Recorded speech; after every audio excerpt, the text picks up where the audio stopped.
Poetja nga Tepelena, Valbona Pasha Kordha, ka sjellë te lexuesi vëllimin e saj të dytë me poezi të titulluar Në të kaptë të erës. Në 200 faqet e tij gjen vargje frymëzuar nga natyra, dashuria, përjetimet e jetës së saj. Poezia mua më frymëzon që me lindjen e diellit, që me dritën që lind çdo mëngjes. Poezia tek mua është frym, ashtu si marrim frym për të funksionuar frymarja mushkrit. Poezia tek unë është frymëzim i shpirtit.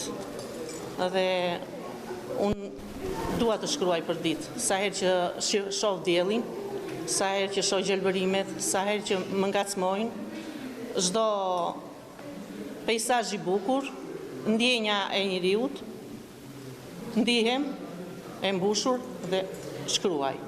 Libri u promovua sot në Gjirokastër në ambientet e Universitetit e Qrem Çabej, ku pjesëmarrësit ndan mendimet dhe opinionet e tyre për krijimtarinë e poetes. Pedagogja e letërsisë Republika Çulli e ka vlerësuar Valbonën si një krijuese që ecën në rrugën e poetëve më në zë nga zona e Tepelenës. Agi Psheut, Petri Trukës, Qazim Shemes, Lilian Zhupës. Në këtë plan, kjo poete nxjerr një zë të ri, sjell një zë femëror me botën shpirtërore të femrës. Dhe unë e vlerësoj shumë poezinë e saj, e para për guximin, për qartësinë dhe sinqeritetin e shprehjes.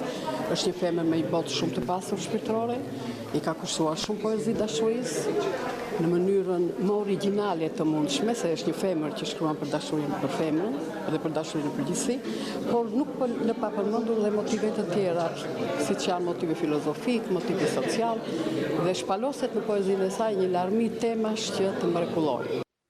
Në të kaptë të erës është një libër i denj për të qenë në çdo biblioteku shprehëndër të tjera, shkrimtari mirënjohur Odise Kote. Çdo grua është një sag. Është një sag ngjarjesh të jashtëzakonshme të denja për romane shumë të mëdha, sepse përjetimet e një gruaje janë përjetimet më të rëndësishme të një jete.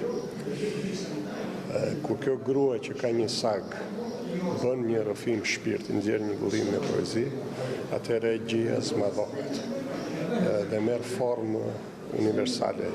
E gjithë përjetimi i saj artistik, të gjitha ngjarjet, të gjitha të aksidentet që ndodhin në jetë, e gjithë bukuria e natyrës përkthehet pastaj në një magmë poetike që ka ardhur në librin e ri të saj. Doja të veçoja këtu jo vetëm lirizmin, por dhe thellësinë e mendimit të kësaj autore, të Valbonës, dhe bashkë me të edhe një nderim për redaktorin e librit Petrit Beqirin.